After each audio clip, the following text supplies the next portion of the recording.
Make sure to like this video and hit that subscribe button right now to see much more content just like this. The first orange survey flag appeared beside the Bell family cemetery just after sunrise. Marcus Bell saw it from the cab of his old Ford F-250 as he rolled across the eastern field, one hand resting on the wheel, the other holding a paper cup of coffee gone cold 20 minutes earlier. The August heat had already started rising off the Georgia clay, turning the distance soft around the edges. Beyond the pecan trees, cicadas screamed from the woods. At first, Marcus thought the flag belonged to the county utility crew. Then he saw another, and another. Bright plastic markers ran in a straight line across his pasture, passed through the fence he had rebuilt with his father when he was 16, and ended less than 12 feet from 4 weathered headstones beneath an enormous live oak. Marcus stopped the truck. For several seconds, he did not move. His mother's grave was the newest one there. Lillian Bell, 1948-2024. Marcus had buried her himself with help from neighbors after the funeral home truck became stuck on the muddy farm road. He stepped out of the pickup slowly.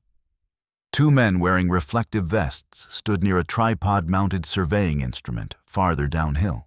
Another man drove stakes into the ground. Marcus walked toward them. "Morning." The nearest surveyor looked up. "Morning, sir." "What are you surveying?" The man hesitated. That hesitation told Marcus more than the answer. "State right-of-way assessment." Marcus glanced toward the orange flags. "Through my cemetery?" "We're only marking preliminary boundaries." "Whose boundaries?" Before the surveyor could answer, the sound of an approaching diesel engine rolled across the field. A pearl-white GMC Denali came through the open gate. Marcus knew the truck. Everybody in Wilkes County knew the truck. Claire Whitmore parked 30 yards away. She stepped out wearing riding boots, jeans, and a pale blue shirt with the sleeves rolled neatly to her elbows. She was 53 years old, silver beginning to show through her blonde hair, and carried herself with the kind of confidence people developed after spending most of their lives in rooms where nobody questioned whether they belonged. The Whitmore family owned horses, pecan orchards, timberland, and nearly everything visible from the north side of County Road 18. Marcus owned the Bell Farm, or at least, until that morning, he thought he did. Claire walked toward him without saying hello. "Marcus." "Claire." She looked toward the cemetery, then toward the surveyors. "You weren't supposed to be out here this early." Marcus stared at her. "Funny thing about owning a farm. Sometimes I come outside."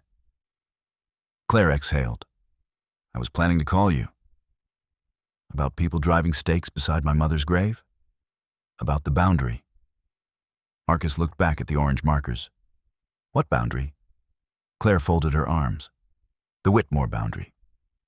Marcus almost smiled. Almost. Instead, he pointed toward the closest stake. "That boundary is 200 yards north, according to your map." "According to every map I've used for 30 years. Claire's expression tightened. "We had a title review done because of the highway project." Marcus said nothing. The state had been discussing an expansion of Route 72 for almost 3 years. Most people in the county treated it like weather, always coming, never quite arriving. Until land values started rising. The planned interchange would cut directly through the southern edge of Whitmore property. If the project went forward, landowners could receive substantial compensation through eminent domain. Marcus looked again at the flags. A cold suspicion settled in his chest. "How much land are you claiming?" Claire glanced toward the surveyor. 43.6 acres. For several seconds, Marcus heard only cicadas. Then he laughed once. Not because anything was funny. 43 acres. Marcus, you're telling me my east pasture, the creek bottom, and my family cemetery belong to you? The cemetery parcel may require a separate determination. His eyes narrowed. Separate determination? I didn't come here to fight. You brought surveyors onto my farm before 7 in the morning. The county approved access. The county doesn't own this field. Claire stepped closer. The title does not show your mother owning it. Marcus felt something inside him go very still. My grandfather raised cattle here. I know. My mother picked pecans out of this field when she was 6. I know that too. My father died fixing a tractor 50 yards from where you're standing. Claire looked away briefly. Marcus continued. And you're telling me your family owned it the whole time? I'm telling you, that's what the current title search indicates. Current. Claire met his eyes again. Yes. Marcus pointed toward the survey stakes. Take those out. I can't. You put them here. The engineering firm did. Then tell them to take them out. Marcus, the state needs a confirmed ownership map before negotiations begin. There it was. Not history. Not fence lines. Not 40 acres of grass and pecan trees. Money. Marcus stared at her for several seconds. How much? Claire's face hardened. This isn't about that. How much? Is the highway paying you? We haven't received a formal offer, but you're expecting one, like everyone affected. Does adding my 40 acres improve your number? Claire said nothing. Marcus nodded. Thought so. A sheriff's cruiser appeared at the gate. Marcus watched it approach. Deputy Aaron Mills stepped out. He was young, nervous, and plainly unhappy to be there. Morning, Marcus. Marcus looked at Claire. You called the sheriff too? Claire shook her head. The survey company did. Deputy Mills adjusted his belt. They said there might be a property dispute. There isn't. Marcus pointed toward the ground. My family has owned this field for over 60 years. Claire spoke quietly. That's what we're trying to establish. Marcus turned toward the survey crew. Leave. The nearest man looked toward Claire, then toward the deputy. Nobody moved. For the first time that morning, anger pushed through Marcus's control. I said, leave my land. Deputy Mills raised one hand. Marcus, don't make this harder than it needs to be. Marcus turned slowly. I'm making it harder? That's not what I meant. You've known me since you were a kid. I know. You hunted rabbits behind my barn. I remember. And you're standing here telling me I should let strangers mark off my mother's grave because Claire Whitmore showed up with paperwork? Mills lowered his voice. I'm telling you there's a legal process. Marcus looked at him for another moment, then back at Claire. She seemed uncomfortable now. Good. She should be. Get off my land. Claire's jaw tightened. If the deed says this belongs to Whitmore Farms, get off. Then legally, you may be the one trespassing. The field went silent in Marcus's mind. Even the cicadas seemed to disappear. Claire realized immediately that she had gone too far. Marcus stared at her. My family is buried here. I understand that. No, you understand paperwork. Marcus, you don't get to stand beside my mother's grave and call me a trespasser. Claire's voice softened. I didn't mean it that way. You said it exactly the way you meant it. He walked back toward his truck. Claire called after him. Marcus. He stopped. This will be easier if we handle it privately. Marcus looked over his shoulder. That stopped being an option when you brought the county onto my farm. He drove away without touching a single survey stake. That required more restraint than Claire would ever know. By 9 o'clock, Marcus was sitting in the office of a lawyer he had not seen in 14 years. Dana Reynolds had been 2 grades behind him at Washington Wilkes High School. She had gone to Atlanta, worked commercial litigation for nearly a decade, then returned after her father suffered a stroke. Her office sat above a pharmacy on the courthouse square. She read the papers Marcus placed on her desk. Then she read them again. Where did you get this? County clerk. You went already. Right after breakfast. Dana leaned back. She was a small woman with gray streaks in her braids and reading glasses that made her look more patient than she actually was. This is a tax parcel map, Marcus. I know. It isn't the deed. I know that too. She tapped one rectangle. Your mother's recorded parcel ends here. Marcus stared at the line. That's wrong. Maybe. No, maybe. Dana removed her glasses. When was the last survey? Marcus thought. Official one? Yes. Before I was born. That's not good. The fence has been there since 1969. Fence lines aren't always legal boundaries. My family has maintained that land for more than 50 years. That matters. But Claire Whitmore's attorneys aren't stupid. Marcus leaned back. You know who they hired? Dana smiled without humor. Everyone knows. Harrington, Cole, and Pierce, Atlanta. The kind of firm that put lawyers in counties where the lawyers had never bought groceries. Dana reached for another document.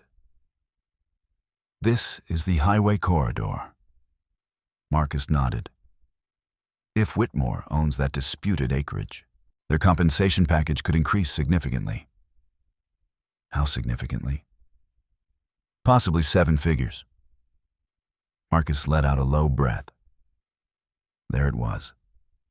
Dana continued. And if your cemetery falls inside the acquired corridor, everything becomes more complicated. My mother isn't being moved. I didn't say she was. My grandparents aren't being moved either.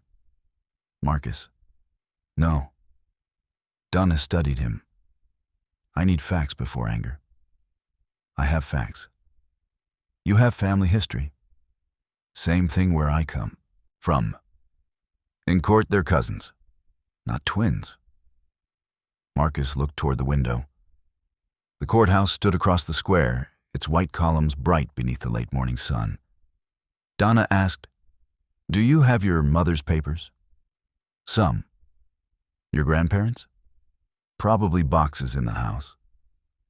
Any original deeds? I don't know. Find everything.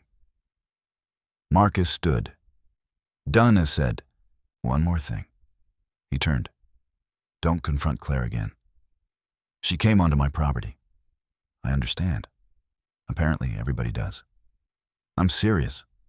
So am I. Dana leaned forward. If this is what I think it is, they're going to try to make you emotional. Marcus stared at her. Why? Because emotional people make mistakes. He nodded once, then he left. That afternoon, Marcus climbed into the attic of the farmhouse where 3 generations of Bells had stored everything they could not bear to throw away. Christmas decorations, his father's army duffel, Lillian's church hats, old tax records, receipts from livestock auctions, a broken fan, 2 rifles wrapped in blankets. Marcus opened boxes until dust coated his forearms. At 6:30, his daughter called. You're breathing weird. I'm in the attic. Why? Looking for paperwork. 24-year-old Tasha Bell lived in Athens and worked as a physical therapist. What kind of paperwork? Land. There was a pause. Dad. What? What happened? Marcus sat on an old wooden trunk. He told her, not everything, just enough. When he finished, Tasha said, I'm coming home. No, that wasn't a question. You work tomorrow. I have PTO. Save it. For what? Marcus smiled despite himself. You sound like your grandmother. Thank you. That wasn't a compliment. Then you really sound like Grandma. Marcus rubbed his forehead. Tasha. I'm coming Saturday. He knew better than to argue. Fine. Are you okay? Marcus looked around the attic. Dust floated through fading sunlight. I will be. After they hung up, he opened another box. Inside were photographs. His parents beside their wedding cake. His grandfather Isaiah standing in front of a tractor. His grandmother Ruth holding a basket of peaches. Then Marcus found one photograph that made him stop. Two teenage girls stood beneath the same live oak that shaded the Bell Cemetery. One was his grandmother Ruth.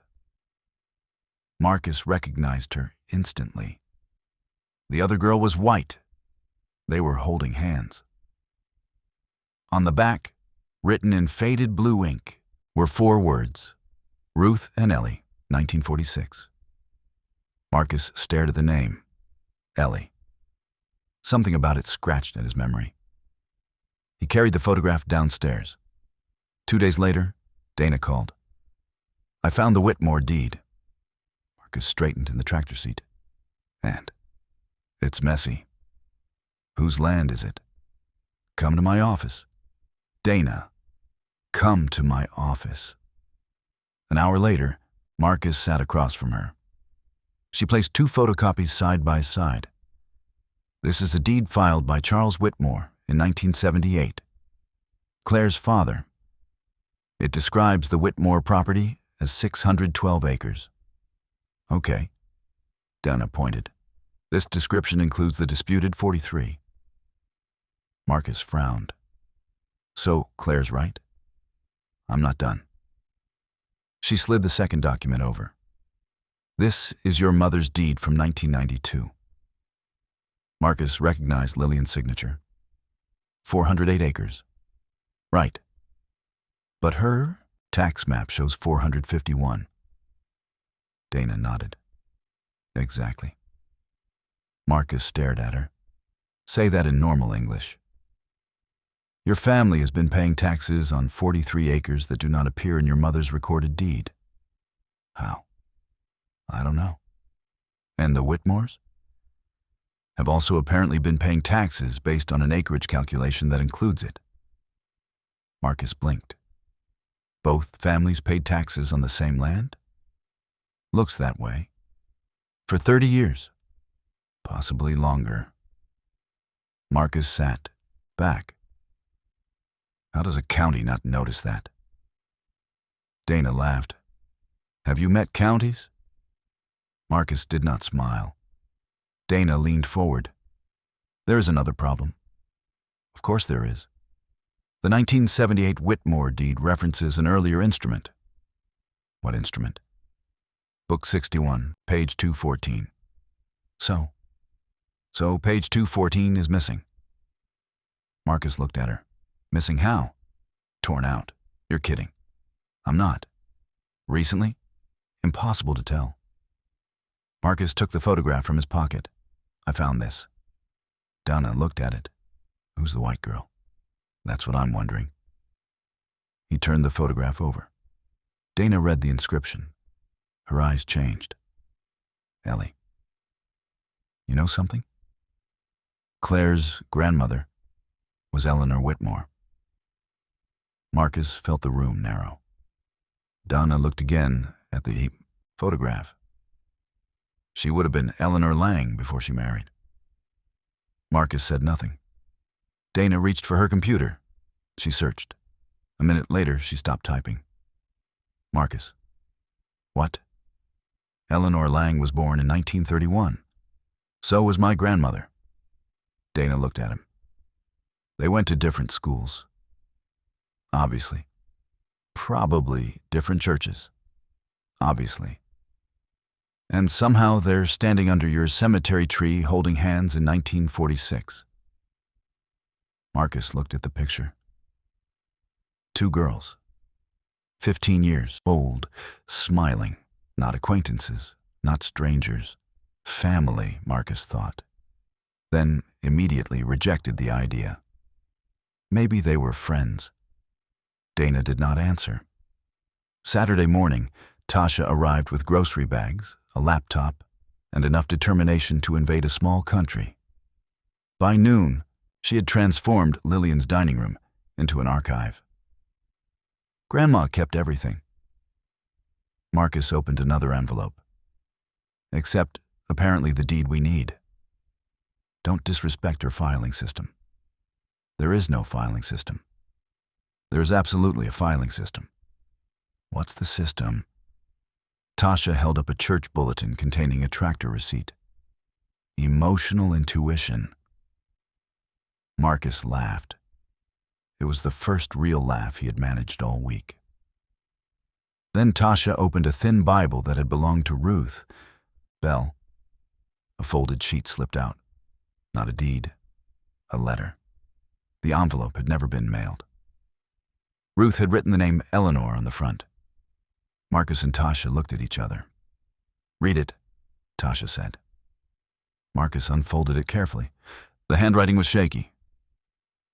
"Dear Ellie, I don't know if I will send this. Mama says some truths cause more trouble than good.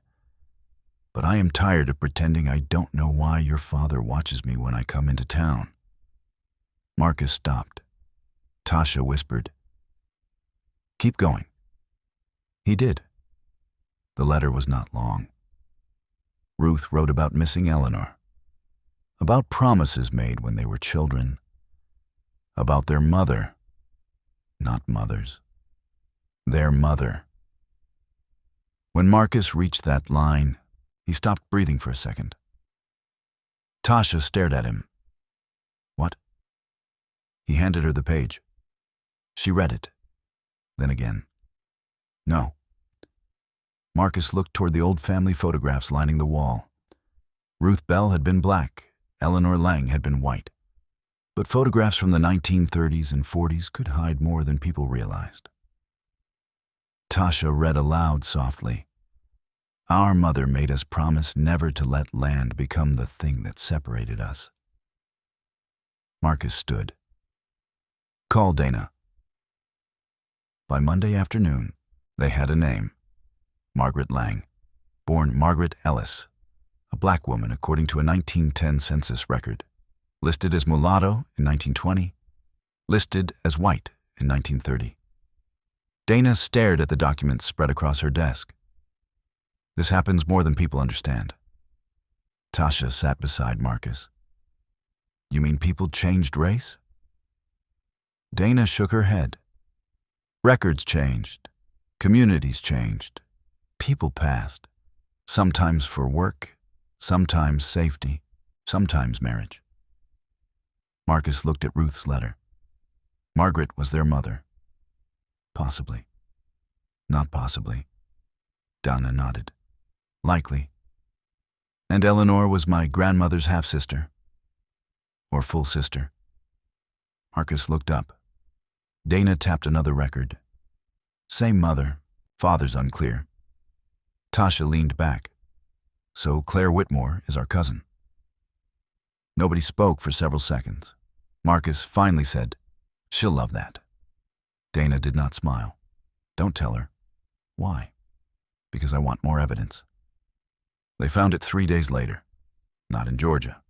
In Tennessee. Samuel Lang, Eleanor's father, had died in Chattanooga in 1957. His probate file contained references to property in Georgia. Dana drove north. Marcus stayed home.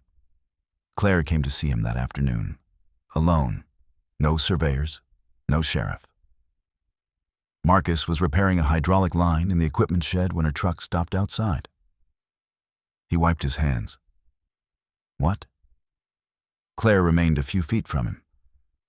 I came to apologize. For which part? Calling you a trespasser. Marcus waited. Claire sighed.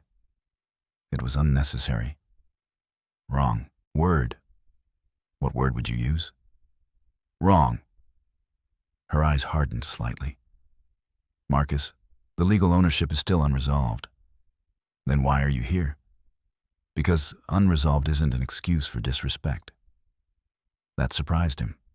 Not enough to soften him, but enough to listen. Claire looked toward the pasture. I remember your mother. So do I. She helped me once. Marcus frowned. Claire smiled faintly. I was 12. Fell off a horse near the creek. Broke my wrist. Marcus had never heard this. Your mother found me before anybody from our ranch did. She never told me. She probably didn't think it mattered. She would have been right. Claire looked at him. Maybe. Marcus crossed his arms. Is that the whole apology? No. Claire glanced down. My attorneys want me to seek an injunction preventing you from entering the disputed acreage. Marcus's expression went cold. And? I told them no. Congratulations. They think you're going to interfere with the highway survey. I'm thinking about it. Don't. That's advice. It's a warning. Marcus stepped closer. Claire did not move. Careful. She shook her head. Not for me. Then who? The state. Marcus studied her. Claire lowered her voice. This project is moving faster than people realize. Why? I don't know. You're expecting a lot of money and you don't know? Her jaw flexed. Not everything is about money. Easy thing to say when your family owns 600 acres. Claire almost replied. Stopped, then said, My family owes more than you think. There was something beneath those words. Something Marcus recognized. Fear. He watched her walk back to the truck. Claire. She stopped. You ever hear your grandmother talk about Ruth Bell? Claire turned. Her face changed instantly. Marcus saw it. Not confusion, recognition. What did you say? My grandmother. Ruth. Claire stared at him. Why? Just answer. Claire's voice became quieter. Where did you hear that? Marcus felt his heartbeat rise. So you have. Claire looked toward the road. My grandmother used to say the name Ruth when she was sick. Sick how? Dementia. What did she say? I don't remember. Yes, you do. Claire looked angry now. Don't tell me what I remember. Then tell me. She stepped toward him. My grandmother cried for someone named Ruth almost every night during the last 6 months of her life. Marcus said nothing.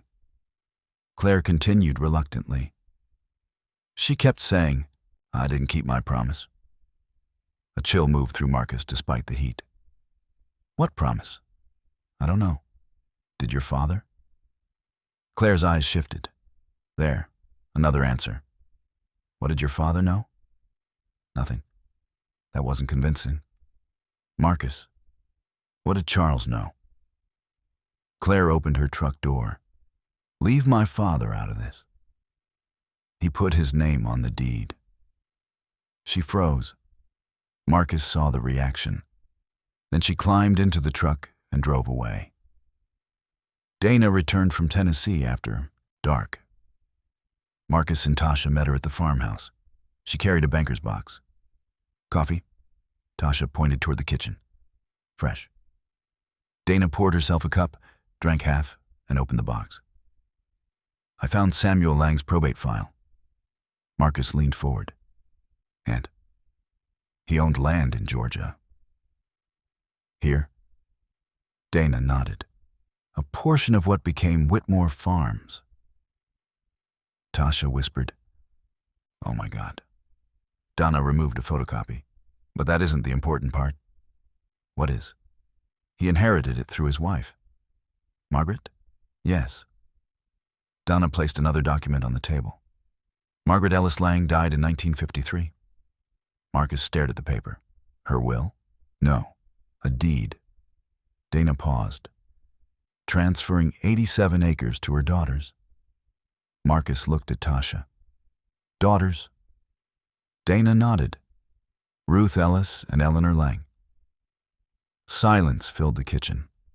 Marcus eventually asked, jointly? 50-50? Then why 43 acres? Half of 87 is 43 and a half. Tasha put both hands over her mouth. Marcus sat back slowly. The disputed land? The exact disputed land. Dana continued. The document was recorded in Tennessee because Margaret was living there when she executed it. There should have been a corresponding filing here.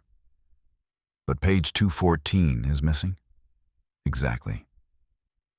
Marcus stared at the copy. So, the land belonged to both sisters? Dana nodded. Originally. What happened after? That's what we still don't know. Tasha asked, could Claire's family have inherited Eleanor's half? Absolutely. And Dad inherited Ruth's. If Ruth never transferred it. Marcus stood and walked toward the window. The dark eastern pasture lay beyond the glass. His whole life, he had understood that ground as part of the Bell farm. Now he was learning that the land carried another family inside it. Or maybe the same family. Donna spoke behind him. There's more. Marcus turned. Dana looked almost reluctant. Margaret's death certificate lists her race as white. Marcus nodded. But her birth record identifies both parents as black. Tasha whispered, Claire really doesn't know. Marcus thought about Claire's face when he mentioned Ruth. Maybe. The courthouse hearing happened 3 weeks later. By then, everybody in town knew. Not the family secret. The land fight. Someone posted a photograph online showing Claire and Marcus arguing beside the survey crew. The caption read, Whitmore Farms trying to take black family land for highway money? By the next morning, people who had never set foot in Wilkes County were commenting. Some called Claire a thief. Some accused Marcus of trying to exploit racial tension for money. Neither claim had been proven. Both spread faster than facts. Marcus hated it. Claire hated it more. Outside the courthouse, television crews waited. Marcus stopped when a reporter approached. Mr. Bell, do you believe the Whitmore family stole your land? No comment. Do you believe race played a role? No comment. Would you accept a financial settlement? Marcus stopped walking. Dana touched his arm. He ignored her. The reporter raised the microphone. Marcus looked directly into the camera. My mother is buried on that land. Then he went inside. The courtroom was packed. Claire sat with 3 attorneys. Marcus sat with Dana. Judge Helen Avery entered at 9. For 2 hours, lawyers discussed deeds, tax maps, surveys, parcel descriptions, and recording statutes. Then Harrington, the lead attorney for Claire, stood. Your Honor, regardless of sentimental attachment, the recorded chain of title clearly favors Whitmore Farms. Marcus looked toward Claire. She did not look back. Dana rose. Not anymore. The courtroom shifted. Dana walked toward the clerk carrying a document in a protective sleeve. Yesterday, we received a certified archival copy of a deed executed by Margaret Ellis Lang in 1952. Harrington frowned. From Tennessee? Correct.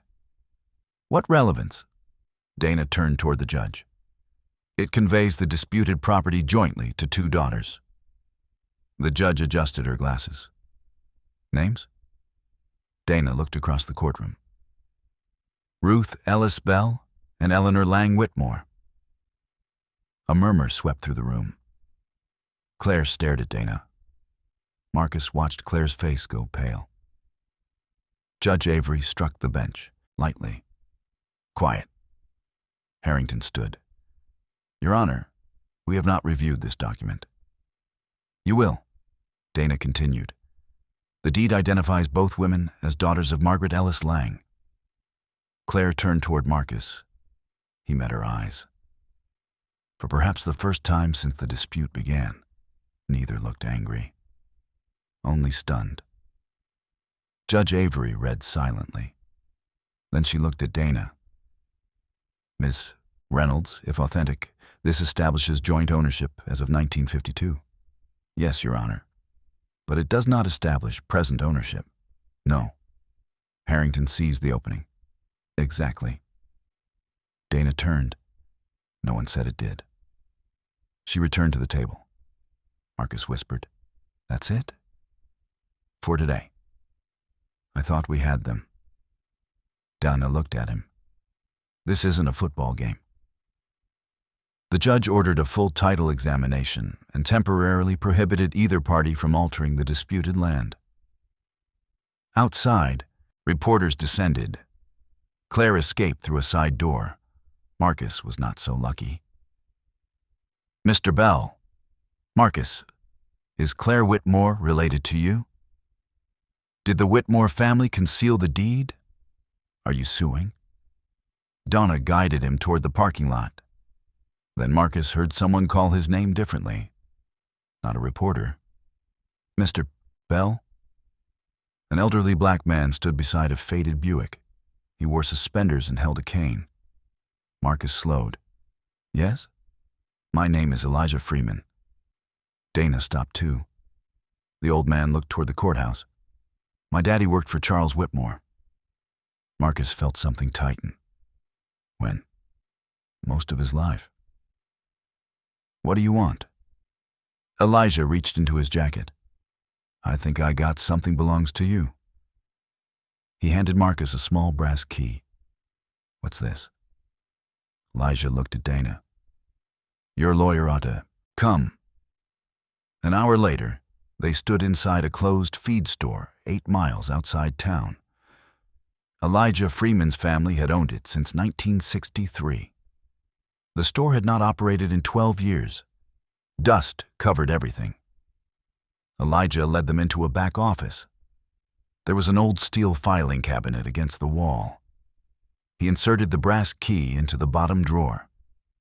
Inside were ledgers, letters, receipts, and one sealed envelope. On the front was written, For Ruth Bell or her children. Marcus stared at it. The handwriting belonged to Charles Whitmore. He knew because the signature appeared on half the documents Dana had collected. Elijah sat slowly. My daddy told me Charles gave him that sometime around 1985. Why didn't he deliver it? Marcus asked. Elijah looked ashamed. He was afraid. Of what? Same things folks were always afraid of back then. Losing work, losing land, making powerful people angry. Marcus held the envelope. Why now? Elijah looked toward the courthouse square in the distance. Because everybody involved is dead, except the people paying for what they did. Marcus opened it. Inside was a letter. Ruth, I found Father's papers. What you suspected is true. The acreage was never legally ours alone. Eleanor begged me to correct it before she died. I did not. I told myself I was protecting the ranch. Truth is, I was protecting my name. Marcus stopped reading. Dana whispered, Keep going. He did. I have paid the county assessment on your share every year since Mother's death, though it remains recorded under Whitmore acreage. That does not make right what I refuse to correct. Enclosed is the original agreement Father made with Ruth and Eleanor in 1958. Marcus looked inside the envelope. Nothing else. He stared at Elijah. Where is it? Elijah frowned. Should be there. It's not. The old man's face fell. Dana asked, "Did your father ever open this?" "No." "You sure?" "As sure as I can be." Marcus felt frustration rise. The one paper we need is missing. Elijah looked toward the filing cabinet. There might be another place. The false sense of victory disappeared before sunset. Harrington filed a motion challenging the Tennessee deed. Then the State Transportation Department announced preliminary compensation estimates. Whitmore Farms stood to receive approximately $3.8 million if its acreage calculation held. Marcus's share, if recognized separately, could be worth more than $900,000. By nightfall, the story was everywhere locally. Money changed the tone. People who had supported Marcus began asking what he planned to do with nearly $1 million. People supporting Claire began saying Marcus had manufactured the dispute for a payout. Marcus turned off his phone. Then someone threw a brick through the farmhouse window. Tasha screamed from upstairs. Marcus grabbed the shotgun before he even realized what he was doing. He ran outside. A truck disappeared down the road. On the brick was duct-taped a note. "Take the money and leave." Tasha stood behind him. "Dad, inside." "Deed, inside." She obeyed. Marcus remained in the yard, beneath the porch light. Anger shook through him, not fear, not yet.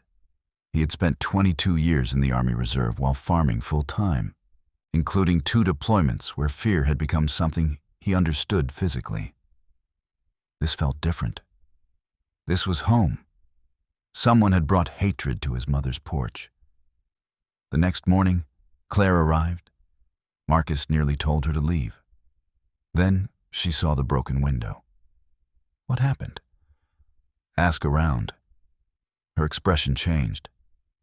"You think I had something to do with this?" "I didn't say that." "You thought it." Marcus looked at her. "Why are you here?" Claire held out a folder. "My father kept journals." Marcus did not move. Claire placed the folder on the porch table. "I found references to Ruth." Marcus opened it. Photocopied pages. Charles Whitmore's handwriting.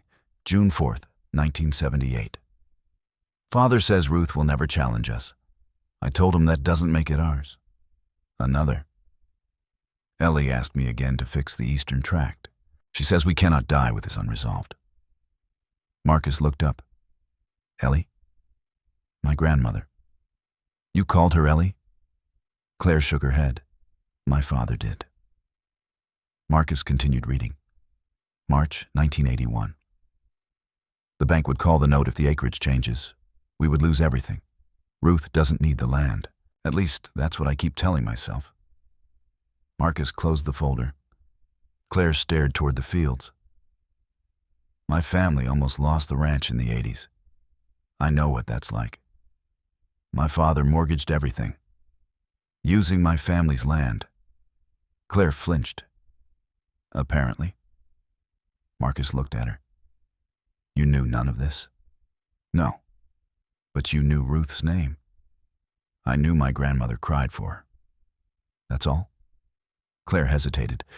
Marcus recognized it immediately. "What else?" Claire sat in one of the porch chairs. "My grandmother gave me something before she died." "What?" "A necklace." Marcus waited. Claire touched her throat unconsciously. Inside the locket were 2 photographs. She pulled a chain from beneath her shirt. Marcus stared. Claire opened the locket. One side held a young Eleanor. The other held Ruth Bell. Marcus sat down. "Why didn't you tell me?" I didn't know who she was until you showed me that picture. You could have said something. So could you. Marcus had no answer. Claire handed him the locket. On the back, barely visible, were initials. R and E, Marcus whispered. They loved each other. As sisters. He looked up. Claire nodded. I think so. For a while, neither spoke. Then Claire said something Marcus did not expect. I'm withdrawing my claim. He stared at her. What? The disputed acreage. Your lawyers agreed to that? No. Bank? No. Then what are you talking about? I'm telling the court I won't claim Ruth's half. Marcus studied her. Why? Because it's yours. Simple. Too simple. Marcus did not trust simple anymore. What happens to your compensation? I lose part of it. How much? Maybe $1 million. Marcus stared. Claire smiled bitterly. Don't look so surprised. I'm not. You are.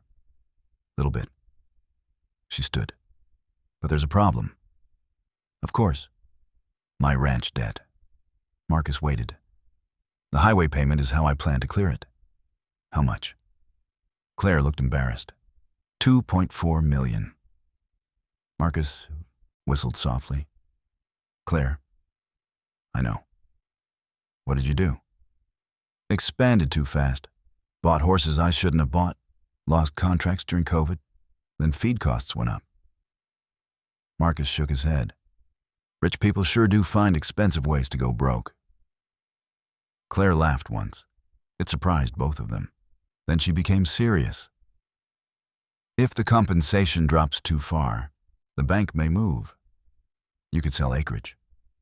Most of what they'd buy is the highway acreage. Marcus understood. You need the disputed land. Yes, but you're giving it up. Yes. Why? Claire looked toward the cemetery. Because I spent 3 weeks telling myself ownership was whatever the record said. She met his eyes. Then I read my father's words. Marcus said nothing. Claire continued. I don't want my daughter reading the same kind of journal about me. That changed. Something. Not everything, but something. 3 days later, the bank made its move. Not against Claire, against Marcus. Dana called at 7:10 in the morning. Do not sign anything. Marcus was feeding cattle. What? Did anyone from Southern Heritage Bank contact you? No. They will. Why? Whitmore's loan collateral description includes your disputed acreage. Marcus stopped walking. What does that mean? It means the bank claims it has a secured interest. In my land, potentially. How can they mortgage my land? They thought it was Whitmore land. That's their mistake. Probably. Probably. Marcus, stop expecting law to behave like common sense. An SUV appeared at the gate. 2 men stepped out, bank representatives. Marcus sighed. Too late. They're here. The offer was polished, professional, friendly. Southern Heritage Bank would pay Marcus $850,000 in exchange for a quitclaim deed releasing any interest in the disputed acreage. One of the bankers smiled. This avoids years of litigation. Marcus sat across from them at his kitchen table. What happens to the cemetery? The smile faded slightly. We would provide permanent access. You didn't answer. The Highway Authority may request relocation, depending on final engineering. Marcus stood. The bankers looked confused. Meeting's over. Mr. Bell, my mother isn't part of your collateral package. We understand this is emotional. Marcus stared at him. The banker immediately regretted the word. Marcus pointed toward the door. Go. After they left, Tasha came downstairs. $850,000. Marcus poured coffee. Yep. You could pay everything off. Yep. Replace the barn. Yep. Get a tractor younger than me. That tractor is reliable. It has duct tape holding the radio in. Radio still works. Tasha smiled, then grew serious. You're not taking it. No. I knew you weren't. Marcus looked toward the eastern field. Your grandmother spent her whole life on this farm. I know. She never talked about any of this. Maybe she didn't know. Marcus thought about Ruth's unsent letter. Or she knew enough to stay quiet. Tasha sat beside him. Why would she? Marcus looked toward the broken window, now covered with plywood. Sometimes surviving becomes a habit. The next twist came from Elijah Freeman. He called Dana on a rainy Thursday afternoon. They met at the old feed store again. Elijah brought them into the basement. I remembered where Daddy kept things he didn't trust. Upstairs. Behind an old workbench was a wall safe. It took a locksmith 2 hours to open. Inside were cash receipts from the 1970s, old silver certificates, family papers, and a leather document tube. Donna opened it. Her hands began trembling. What? Marcus asked. She removed several brittle pages. This is it. The agreement? More than that. The first document was dated March 17th, 1958. It carried signatures from Ruth Bell, Eleanor Whitmore, Samuel Lang, and Thomas Whitmore. The agreement acknowledged Margaret Lang's deed. Ruth and Eleanor each owned an undivided 1/2 interest in 87 acres. Then came the provision that changed everything. The sisters had agreed to divide the tract physically. Ruth would receive the eastern 43 1/2 acres. Eleanor would receive the western 43 1/2. Marcus leaned closer. So my half is exactly the land Claire's claiming. Dana nodded. Exactly. Then we're done. Elijah looked away. Dana did not answer. Marcus saw her expression. What? She turned the page. A second agreement appeared. Same date. This one granted each sister rights to a family cemetery located on Ruth's parcel. Then another page. A handwritten statement by Thomas Whitmore. I acknowledge that the eastern tract belongs solely to Ruth Bell and her heirs. Marcus read it twice. Then he saw something attached behind it. A loan document. 1959. Thomas Whitmore had borrowed money, using the entire 87 acres as collateral, without Ruth's signature. Marcus stared at Dana. He mortgaged her land. Yes. Did she know? Doesn't look like it. Elijah whispered, There's more. At the bottom of the tube was a letter written by Eleanor. Ruth, Thomas says the bank will take our house if I tell the truth. I don't know what to do.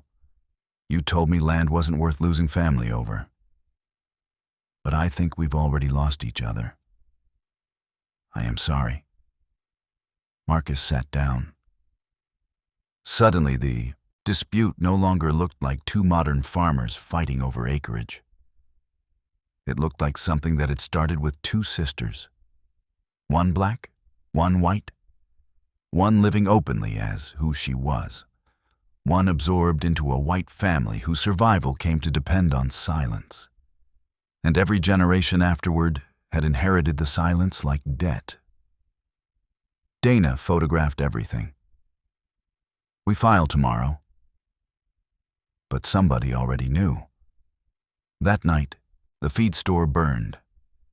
Elijah called Marcus at 2:14 a.m. By the time Marcus arrived, flames were coming through the roof. Volunteer fire trucks surrounded the building. Elijah stood barefoot beside an ambulance. Marcus ran toward him. You okay? I'm fine. What happened? Don't know. Dana arrived 15 minutes later. She stared at the fire. The documents? Marcus nodded. I have copies. Dana exhaled. Elijah looked at them. Originals were inside. The fire chief approached around dawn. Electrical, maybe. Elijah shook his head. Power hasn't been on in that building 6 years. The chief's expression changed. Marcus looked toward the blackened windows. Somebody wanted the past gone. For the first time, Marcus wondered whether the dispute was bigger than Claire. Donna wondered the same thing. Who benefits? They were sitting in Marcus's kitchen before sunrise. Bank, Marcus said. Maybe. Whitmore? Claire gave us documents voluntarily. Her lawyers? Possible. Highway contractors? Dana looked thoughtful. Tasha entered. Development company. They turned. What? Tasha opened her laptop. I couldn't sleep. Marcus rubbed his forehead. Of course you couldn't. She rotated the screen. There's a company buying parcels around the proposed interchange. Pinecrest Development Group. Dana leaned closer. Tasha continued. They bought 11 properties in 18 months. So, look at the addresses. Several parcels surrounded the Whitmore Ranch. Marcus frowned. They're boxing her in. Exactly. Dana asked, who's behind Pinecrest? LLC structure. Meaning? I don't know yet. Marcus stared at the map. The highway project had been sold publicly as infrastructure. But somebody was assembling land around the future interchange. Retail, warehouses, hotels, maybe distribution centers. Land worth $5,000 an acre today could become worth $50,000 after construction. Dana straightened. We need to know whether Pinecrest has any relationship with Southern Heritage Bank. Tasha smiled, already checking. By afternoon, she found it. Not proof of conspiracy, but enough to raise questions. A Pinecrest managing partner, David Rourke, sat on Southern Heritage Bank's Regional Advisory Board. Marcus recognized the name. Rourke. Dana looked up. You know him? Met him? When? County agricultural dinner. Claire called Marcus before he could call her. Her voice sounded shaken. You need to come here. What happened? My barn. Marcus drove over. Someone had broken into Whitmore's office. Desk drawers emptied, cabinets opened, safe forced. Claire stood beside the damage. They took my father's journals. Marcus looked at her. All of them? Everyone. You have copies? Some pages. Who knew about them? My lawyer. Anybody else? Claire hesitated. The bank. Marcus closed his eyes. Why? They asked me to provide anything affecting title. Marcus told her about Pinecrest, then the bank connection. Claire sat down. You think this is about the interchange? I think somebody is working very hard to control land around it. Claire stared at the floor. I met Rourke. When? Last year. About what? He offered to buy the ranch. Marcus waited. How much? $6 million. Marcus whistled. You said no? It's my family home. Debt is 2.4. Yes. $6 million would have solved that. I know arithmetic. Marcus, then why say no? Claire looked toward the barn doors. My daughter wants this place. That answer Marcus understood. What's her name? Emily? Where is she? Colorado, veterinary school. Marcus smiled faintly. Expensive. Very. Silence. Then Claire asked, what do we do? Marcus noticed the word. We. 2 months earlier, Claire had ordered him off his own land, Now she was asking what they would do together. Call Dana. The investigation changed the entire case. Through public records, subpoenas, and discovery requests, Dana uncovered a pattern. Southern Heritage Bank had encouraged Claire to refinance 2 years earlier. The new appraisal depended partly on the disputed acreage. At nearly the same time, Pinecrest quietly obtained options to purchase neighboring parcels. Then state planners modified the proposed interchange location. The new design made Whitmore Farms unusually valuable. Claire stared at the maps in Dana's office. They wanted me to default. Dana nodded. That's one possibility. So Pinecrest could buy from the bank? Possibly. Marcus looked at Claire. They knew your debt. They knew everything. Dana tapped the appraisal. But there's another issue. She pointed toward Marcus's disputed 43 acres. The bank's title review flagged this parcel 18 months ago. Claire frowned. They knew? It appears so. Before my survey? Yes. Marcus felt anger rise. They knew my family had a claim. Dana nodded, and still encouraged Claire to assert ownership. Claire whispered, "Why?" Marcus understood first. Because if we fight each other, neither of us watches them. Dana nodded. And litigation creates financial pressure. Claire stood. They were using me. Marcus looked at her. You still ordered me off my land. She met his gaze. I know. The words were not defensive. That mattered. The county hearing scheduled for October became something much larger. The Transportation Department would present the final corridor. Landowners could challenge valuations and boundaries. Dana planned to present the historic deed publicly. Claire's attorneys withdrew from representing her after she refused to challenge Marcus's ownership claim. She hired a smaller firm. Then Southern Heritage Bank issued a default notice. Technical covenant violation. 30 days to cure. Claire had not missed a payment. Marcus found her sitting on the steps of the horse barn after sunset. She held the letter. They're doing it. He read it. Can they? My lawyer says maybe. That's lawyer talk for expensive. Claire laughed, weakly. Pretty much. A chestnut mare pushed her nose over the stall door. Claire stood and rubbed the horse's forehead. My grandfather taught me to ride here. Marcus leaned against the stall. My father taught me to rebuild carburetors in our equipment shed. Claire smiled. Which sounds more fun? Depends how often you like walking home.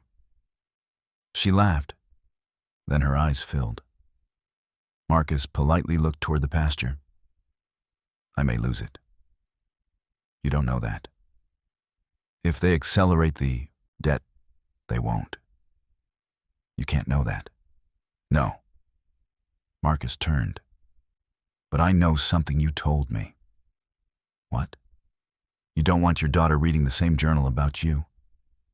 Claire nodded, then quit acting like the ending's already written. That night changed their relationship. Not into friendship. Not yet.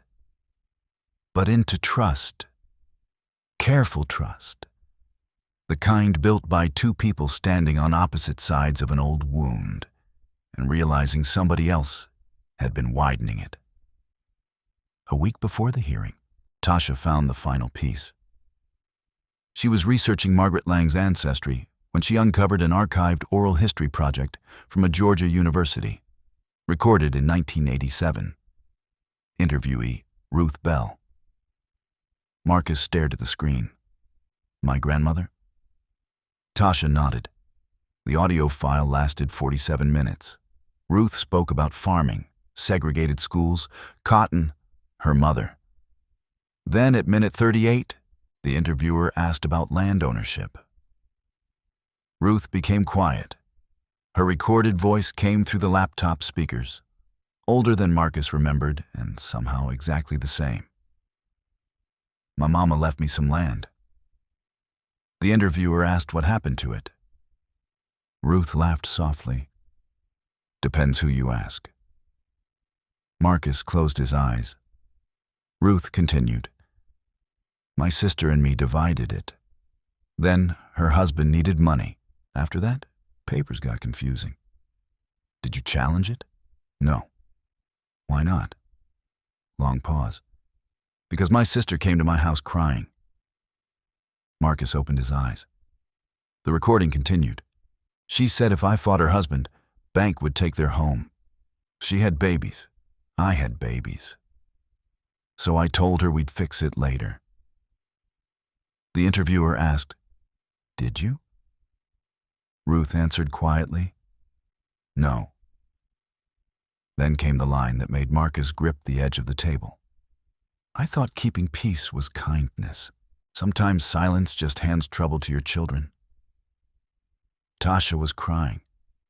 Marcus was too, though he did not realize it until he wiped his face. The recording ended with Ruth saying she hoped someone someday would put the names back where they belong. Marcus sat in silence. All his anger toward his grandmother dissolved. She had not been weak. She had made a choice. Maybe the wrong one. Maybe the only one she thought she had. The morning of the county hearing, people filled the Civic Center before the doors officially opened. Local media stood outside. State officials occupied the front tables. Representatives from Southern Heritage Bank sat behind them. David Rourke attended too. Marcus saw him immediately. Tall, gray suit, confident. Claire entered alone. Whispers followed her across the room. She sat beside Marcus. You ready? He asked. No. Good. She looked at him. Good? Means you're paying attention. Judge Avery was not. Presiding. This was an administrative land hearing chaired by 3 commissioners. Donna warned them it could become ugly. She underestimated how quickly. The state presented maps. Engineers discussed traffic. Economists discussed projected growth. Then property claims began. When the Bell Whitmore parcel came up, Dana stood. She entered the 1952 deed, the 1958 division agreement, the letter from Charles Whitmore, photographs, tax records, then the audio recording. Ruth's voice filled the Civic Center. I thought keeping peace was kindness. Sometimes silence just hands trouble to your children. Nobody moved. Marcus stared at the floor. Claire stared straight ahead. When the recording ended, Dana spoke. For 70 years, 2 families lived under incomplete records. One benefited materially. The other carried ownership without recognition. But this hearing is not simply about correcting an old deed. She turned toward the bank representatives. It is also about why institutions with knowledge of that defect continued using disputed land as leverage. The bank attorney stood. Objection to characterization. The chairman frowned. This isn't court. Then I request the statement be disregarded. Dana looked at him. You're welcome to explain. People murmured. The chairman called for order. Then Claire stood. Her lawyer whispered something. Claire ignored him. My name is Claire Whitmore. Everyone already knew. She continued. My family claimed the Bell acreage. Marcus looked at her. Claire's hands trembled slightly. Initially, I believed the claim was legitimate. When Marcus Bell challenged it, I treated him as though family memory mattered less than paperwork. Silence. I was wrong. Rourke shifted in his seat. Claire continued. My father knew Ruth Bell had an ownership interest. My grandmother knew. Records in our family confirm it. The bank attorney leaned toward someone. Claire looked toward Marcus. I ordered Marcus off land his family had worked for generations. She swallowed. His mother is buried there. The room was completely still. I cannot undo that moment. Marcus saw tears in her eyes. But I can stop defending it. She turned toward the commissioners. I relinquish any claim to the eastern 43 1/2 acres. A murmur erupted. The chairman raised his hand. Claire sat. Marcus whispered, "You didn't tell me you were doing that." You would have argued. Probably. Exactly. Then Dana called David Rourke. His attorney objected. The commissioners nearly refused. Then Dana produced an email obtained that morning. Southern Heritage Bank to Pinecrest Development. Marcus had not seen it. Neither had Claire. Dana read only the relevant part. Resolution of the Bell title defect may materially affect Whitmore solvency and acquisition timing. The room changed. Claire turned slowly toward Rourke. He looked furious. Dana continued. The email was dated 6 months before Claire had hired surveyors, 6 months before she had ordered Marcus off the land. The bank in Pinecrest already knew the title was defective. Marcus felt the entire story rearrange itself inside his mind. Claire had been wrong, but she had also been steered. Rourke's lawyer stood. This proves nothing improper. Dana nodded. Perhaps. She held up another page. Then perhaps Mr. Rourke can explain why Pinecrest drafted an acquisition forecast, assuming Whitmore foreclosure before Southern Heritage declared any default. The bank representatives began whispering urgently. The chairman leaned forward. When was that forecast created? 14 months ago. Claire stared at Rourke. You planned this. He said nothing. The chairman ordered a recess. Outside, reporters exploded into motion. Marcus walked behind the Civic Center toward a row of oak trees. He needed silence. Claire followed. I feel sick. Marcus nodded. That's probably appropriate. She looked at him. He smiled slightly. Claire laughed despite herself. Then she covered her face. I almost helped them. You did help them. She lowered her hands. Marcus continued. You pushed the claim. I know. You brought surveyors. I know. You called me a trespasser. I know. Claire looked down. Marcus waited, then said, and then you stopped. She looked up. That matters too. Claire wiped her eyes. You forgive me? Marcus considered the question. No. She nodded. Fair. Maybe someday. Fair. He looked toward the Civic Center. But I'm willing to see what you do next. The hearing resumed 2 hours later. State officials announced they would suspend acquisition negotiations involving Whitmore and Bell Acreage pending investigation. The bank denied wrongdoing. Pinecrest denied wrongdoing. Nobody believed either denial completely. The county attorney referred the matter to state regulators. But Dana had one more surprise. The Bell family does not oppose the highway project. Marcus looked at her. That part was planned. We oppose the current alignment. She displayed an alternative route. Engineers had considered it 18 months earlier. The alternate alignment avoided the Bell Cemetery completely. It also reduced impact on Whitmore's central horse pasture. Why had it been rejected? Cost, according to the state. The difference was approximately $400,000. Marcus leaned toward Claire. That's nothing on a highway project? She nodded. Dana continued. But the rejected route bypasses one important property. A map appeared. Pinecrest's assembled parcels. The current route placed the interchange almost perfectly beside them. The alternate route did not. People began talking all at once.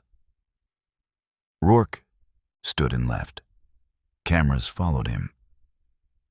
The public climax Marcus expected to feel satisfying did not.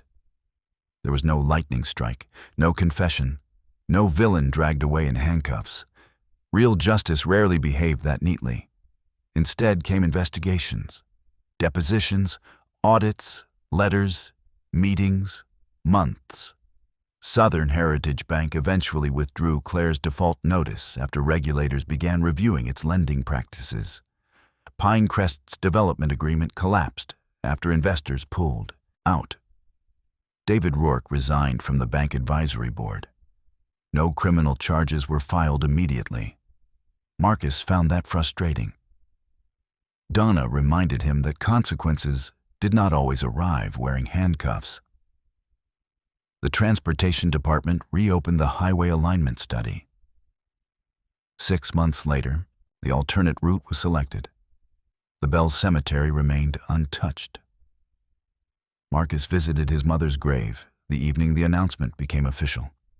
He carried no flowers. Lillian had never cared much for cut flowers. They moved it, he told her. Wind moved through the live oak. Marcus placed one hand on the headstone. You would have enjoyed all this. He smiled. Actually, no. You would have told everybody to quit acting foolish and come eat. Footsteps sounded behind him. Claire approached, carrying something, a small wooden box. I hope I'm not interrupting. Marcus shook his head. Claire stopped beside Ruth's grave. My grandmother should be here too. Marcus looked toward her. Eleanor Whitmore had been buried in the Whitmore family cemetery, 2 miles away. 2 sisters separated, even in death. Claire opened the box. Inside was the locket. I thought this belonged here. Marcus shook his head. Keep it. Marcus, your grandmother gave it to you. It has Ruth's picture. And Eleanor's. Claire looked uncertain. Marcus smiled. Some things don't need dividing. She closed the box. A year after the dispute began, the Bell property records were finally corrected. Marcus received 43½ acres officially recognized under his name. Not new land. Old land with its name restored. The state compensation for the highway project was lower than the original estimate because of the revised route. Marcus received enough to pay off the farm mortgage, replace a failing irrigation system, and finally buy a tractor Tasha considered younger than civilization. Claire received enough to restructure her debt. Not erase it. Restructure it. She sold 30 horses, 2 barns, and 1 luxury horse trailer that Marcus had privately considered ridiculous. When he told her so, she agreed. You could have said something earlier. We weren't friends earlier. Claire raised an eyebrow. We're friends now? Marcus pretended to think. Let's not get carried away. Emily Whitmore came home from veterinary school the following summer. She met Tasha at a community fundraiser. Within 10 minutes, they discovered they were technically distant cousins. Within 20, they were laughing about the absurdity of learning family history through a land lawsuit. Claire watched them from across the barn. Grandmother would have liked this. Marcus stood beside her. Which one? Claire smiled. Both? The old feed store was rebuilt too. Not as a store. Elijah Freeman donated the building to the County Historical Society. Marcus surprised himself by supporting the idea. The first exhibit focused on rural land records and families whose ownership had disappeared through incomplete deeds, informal agreements, discrimination, debt, and time. Ruth Bell and Eleanor Whitmore occupied one wall. The photograph from 1946 hung in the center. Two teenage girls beneath a live oak, holding hands, smiling before the world taught them what their relationship was supposed to mean. Below it sat Ruth's words from the recording. Silence, just hands trouble to your children. Marcus visited the exhibit only once. He preferred the actual land. One September morning, nearly 2 years after Claire first arrived with surveyors, Marcus was repairing fence near the cemetery. A white GMC drove through the gate. He looked up. Claire parked. She walked over. Marcus leaned on the post driver. "You lost?" Claire smiled. "I need permission." "For what?" "To cross your land." Marcus stared at her. She was trying not to laugh. "Where are you going?" "Creek." "Why?" Emily's horse jumped the north fence. Marcus sighed. "Again?" "Again." He pointed toward the old access road. "Go ahead." Claire took 2 steps. Marcus called after her. "Claire." She turned. He gestured toward the pasture. "You don't have to ask every time." Her expression softened. "I know." "Then why do you?" Claire looked toward Ruth's grave beneath the oak. "Because somebody should have."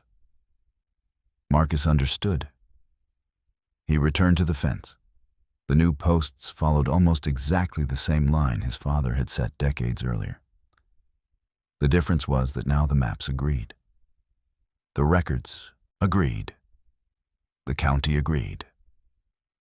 But standing there in the morning light, Marcus realized that legal recognition had never been the only thing his family recovered. Ruth's name had returned to the land. Her story had returned to the family. Claire had learned that inheritance meant more than property. Tasha had inherited something stronger than resentment. And 2 families that spent generations protecting themselves from an old truth had finally discovered that the truth did not destroy them. It simply demanded that they become better than the silence they inherited. Later that fall, Marcus invited Claire, Emily, Elijah, Dana, and Tasha to the farmhouse for dinner. Nothing ceremonial, nothing public, no reporters. Marcus smoked ribs. Claire brought pecan pie. Elijah complained that both were overcooked. Dana told him he was lucky anybody invited him. Tasha played the old recording of Ruth one more time. Not the painful section, an earlier part. The interviewer had asked Ruth what she loved most about farming. Her answer filled the dining room. Land remembers who cares for it. Everyone became quiet. Marcus looked through the window. The eastern field stretched beneath the fading Georgia light. Cattle moved slowly toward the creek. Beyond them stood the live oak, the cemetery, the old fence, 43 1/2 acres that had nearly become a weapon between 2 families. Marcus thought about the morning Claire told him he might be trespassing. At the time, he believed the story would end when someone proved who owned the land. He had been wrong. Ownership had been the smallest question. The harder questions were what people owed the past, what they owed each other, and whether truth could repair something without simply creating a new wound. Claire walked beside him onto the porch. "You ever think about selling?" Marcus laughed. "Absolutely not." Had to ask. "Why?" She pointed toward her northern pasture. "Emily thinks we should combine part of the horse operation with your grazing program." Marcus frowned. "Business partnership?" "Maybe." "With a Whitmore?" Claire smiled. "Technically, cousin." Marcus groaned. "I knew telling you that was a mistake." She laughed. Inside, Elijah began arguing with Dana about baseball. Tasha opened the door. "You two coming back?" "In a minute." Marcus said.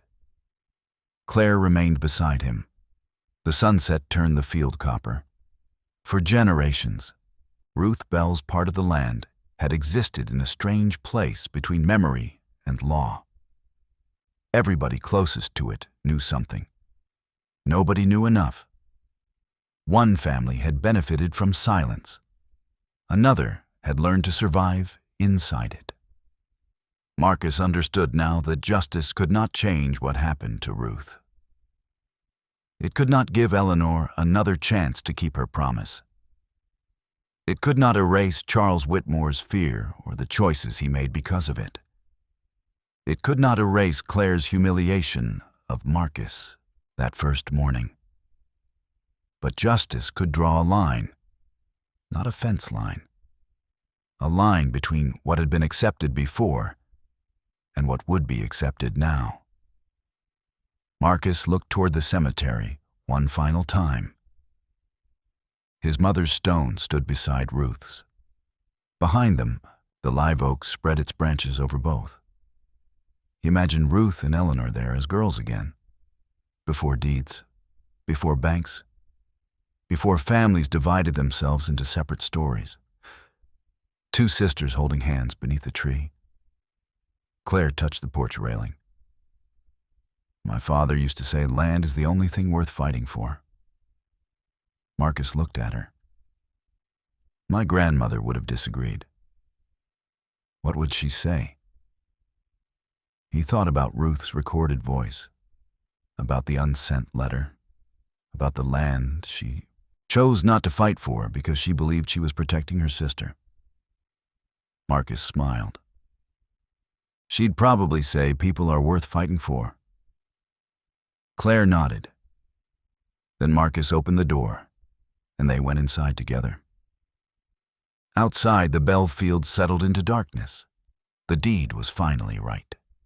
But more importantly, so were the names.